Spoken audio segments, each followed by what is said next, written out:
Let me take this. With all these exploding cigars around, I never know when I'll need a spare. Where you going? I'll sleep in the car. I Love Lucy was more than a television show.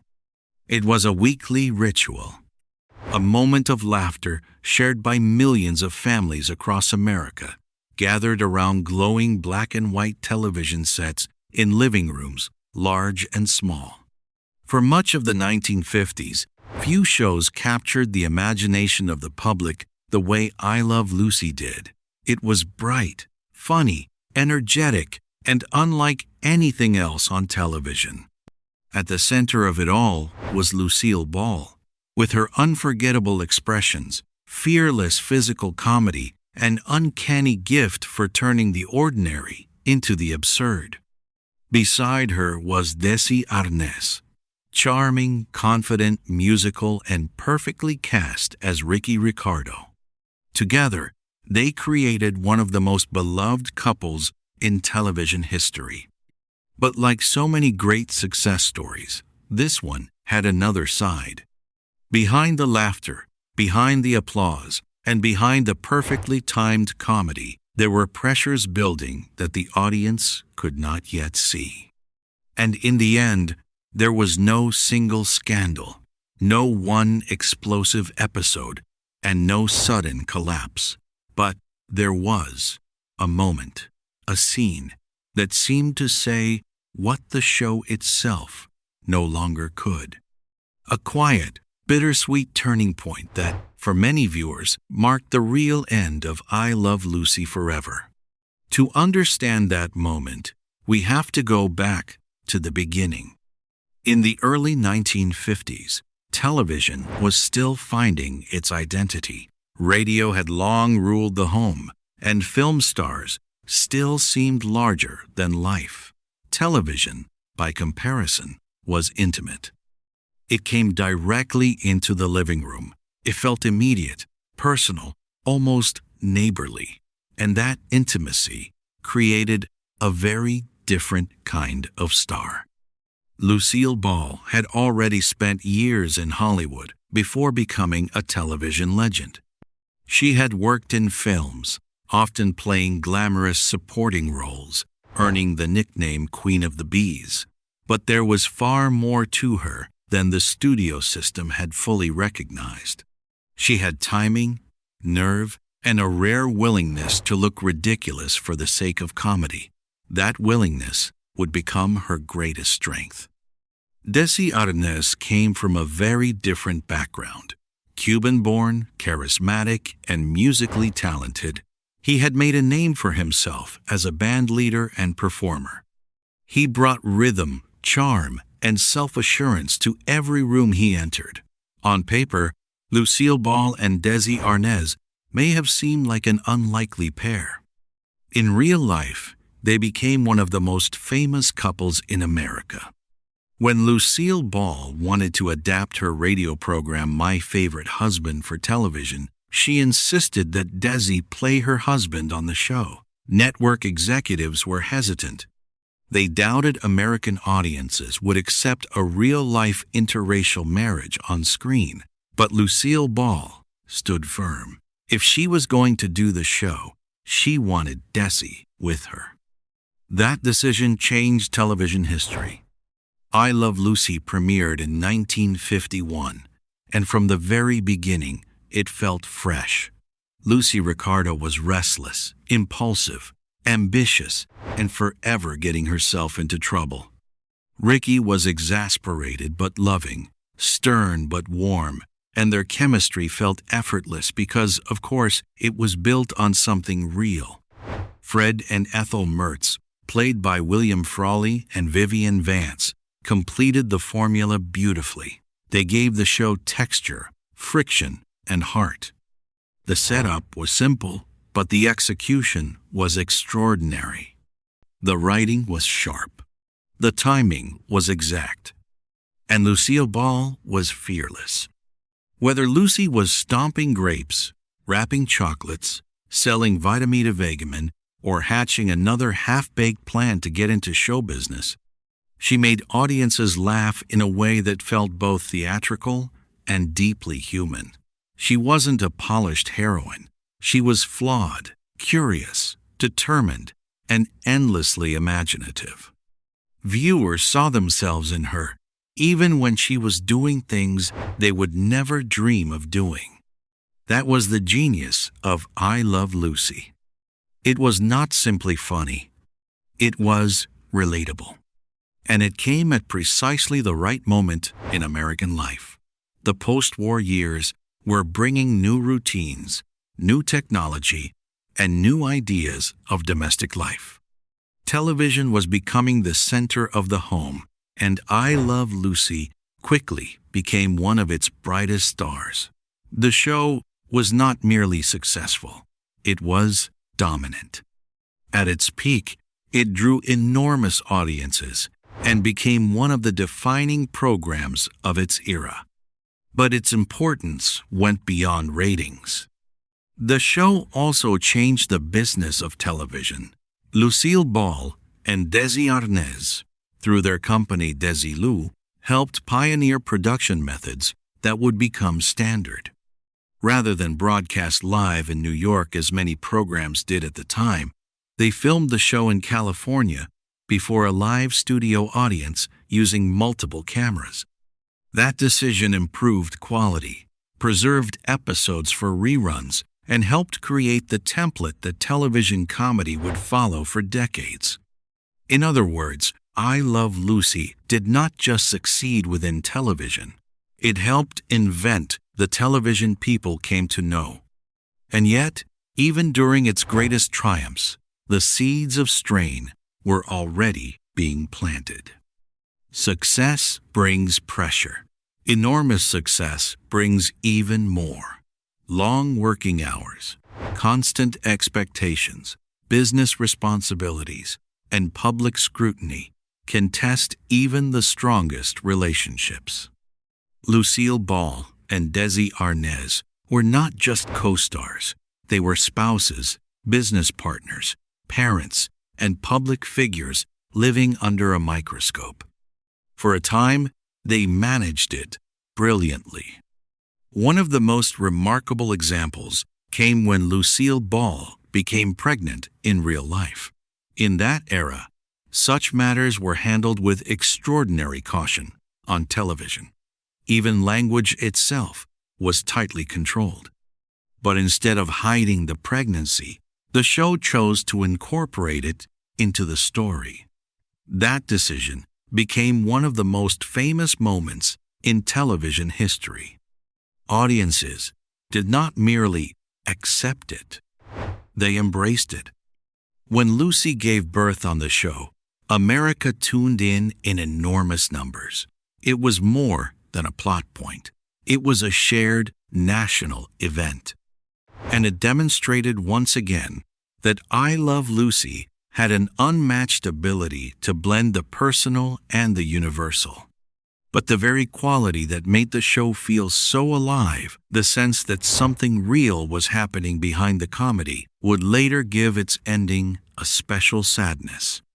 Because, over time, the line between Lucy and Ricky and Lucille and Desi became more complicated. The public saw a couple who bickered, joked, reconciled, and loved each other through every comic disaster. But real marriage is harder than a 22-minute script. Off camera, there were growing pressures, rumors of infidelity, long separations caused by work, and the constant strain of maintaining both a relationship and an empire. Still, the show went on. And for many viewers, that was enough. As long as Lucy and Ricky were still on screen together, still making people laugh, it felt as though the magic remained untouched. But television shows, like marriages, evolve. By the mid-1950s, I Love Lucy had already achieved what few programs ever do. It had become a cultural institution. And that presented a challenge of its own. How do you sustain something that has already become iconic? How do you keep surprise alive when the audience loves the familiar? The answer, at first, was expansion. The original series eventually gave way to a new format, a set of longer specials, often known as the Lucy Desi Comedy Hour. These episodes kept the central stars and many of the familiar rhythms, but the feeling was changing. The title itself had changed, the format had changed, the scale had changed. And perhaps, quietly, something else had changed too. The half-hour perfection of I Love Lucy had relied on rhythm, compression, and comic momentum. Every misunderstanding, every scheme, every punchline had a place. In the longer specials, there was more room, but sometimes more room can reveal what once stayed hidden. The chemistry was still there, but the effortless innocence of the earlier years seemed harder to sustain. For viewers who had grown up with Lucy and Ricky in that cozy apartment world, something about the later period felt more fragile. It was as if the laughter was still present, but it had to work harder now. The machinery was visible, the ease was fading. And then came the final chapter. By the late 1950s, the marriage between Lucille Ball and Desi Arnaz was in serious trouble. The pair had endured years of pressure, success, and personal difficulty, but some strains cannot be performed away. In public, they remained admired. On screen, they remained a legendary pair. In private, however, their relationship was nearing its breaking point. That brings us to the moment so many fans remember. It was not a sensational scene. It was not loud. It did not arrive with scandalous headlines or network panic. Instead, it was something quieter. In the final stretch of their on-screen partnership, there are moments where Lucy and Ricky are still playing Lucy and Ricky, but to modern eyes, and to many viewers even then, the performances carry a different emotional weight. The smiles remain, the lines are delivered, the scene continues. But beneath it all, there is a kind of weariness, a tenderness touched by distance. And in one final shared scene from their last major broadcast together, audiences seemed to sense what they could not yet fully say. This was the end of more than a show. That is why, for many, that scene ended I Love Lucy forever.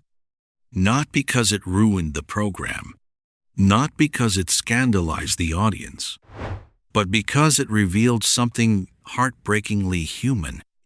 The couple America had welcomed into its homes each week could no longer remain what they had once been. The performance was still there. The professionalism was still there. The affection, perhaps, was still there too, but the old certainty was gone.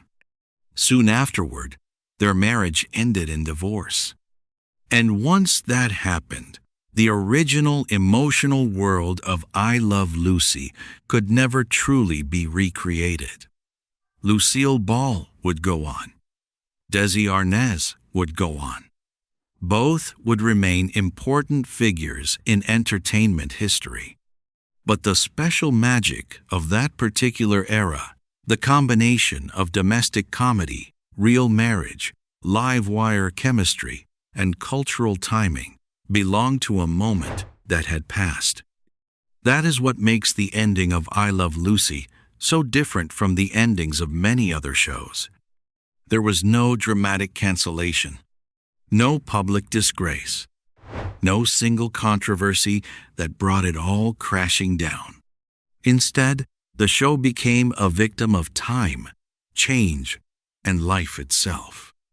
Sometimes, the most meaningful endings do not come in the form of a scandal. Sometimes, they come in the form of a realization.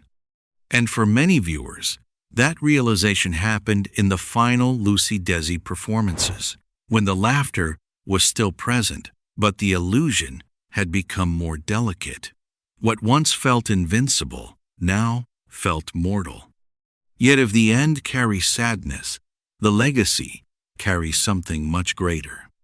Because I Love Lucy never truly disappeared. Its episodes survived. Its characters endured. Its images became part of American memory. New generations discovered the show in reruns.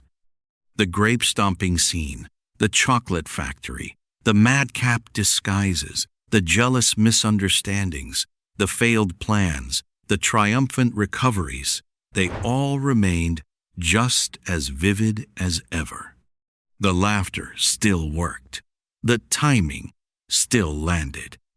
Lucille Ball's comic brilliance did not age because it was built on something timeless: movement, surprise, embarrassment, determination, and pure nerve. And Desi Arnaz's contribution, once sometimes overshadowed, has come to be appreciated more fully as the years have gone by. He was not simply Lucy's co-star. He was an essential creative force, a pioneering producer, and a gifted performer in his own right. His role in shaping the show's success cannot be separated from the show itself. Together, they changed television. That is no small achievement. They helped prove that a sitcom could be more than disposable entertainment. It could have structure, style, recurring characters, emotional familiarity, and technical excellence. It could become part of people's lives. It could create a world audiences longed to revisit. And that is precisely why its ending still matters. When people talk about the scene that ended I Love Lucy forever, what they are really talking about is something deeper than one moment on film. They are talking about the moment they realized an era had passed. The moment the world of Lucy and Ricky stopped feeling endless. The moment television's happiest illusion became, for just a second, unmistakably real. For older viewers, that memory carries a particular kind of weight. It recalls not only the end of a show, but the end of a certain kind of television, a time when families watched together, when stars entered the home as familiar presences, and when comedy could be both broad and deeply personal. There was innocence in that format, warmth in it, rhythm in it, and I Love Lucy captured all of it. Lucille Ball remained a giant in television for many years afterward. She continued working, producing, and building a career that secured her place among the greatest figures in American entertainment. Desi Arnaz, too, left behind a remarkable legacy, not only as a performer, but as a businessman and innovator. But together, in those years of I Love Lucy, they created something singular, something that could not be copied, something that could not be resumed once life moved on. So yes, there was a scene, a final on-screen moment when the audience could feel the change, even if they did not yet know every reason behind it. A moment that seemed to close the door on the world that I Love Lucy had built. But the real ending was bigger than a scene. It was the end of a partnership, the end of an era, and, in many ways, the end of television's first, truly intimate love story. Still, the beauty of I Love Lucy is that its ending did not destroy what came before. If anything, it made it more precious. Knowing what followed only deepens the charm of those earlier episodes, when Lucy's schemes felt endless, Ricky's exasperation felt playful. and the apartment on East 68th Street seemed like a place the audience could return to forever. That is the gift the show left behind. Not perfection, not permanence, but joy. And decades later, that joy still lives. The laughter still echoes. The music still plays. The faces are still familiar. And somewhere, in black and white, Lucy is still dreaming up one more impossible plan. That is why I Love Lucy endures. And that is why its ending still touches people all these years later. Because sometimes the shows we love most do not simply entertain us, they become part of our lives. And when they end, they do not leave all at once. They linger, in memory, in feeling, in one final scene,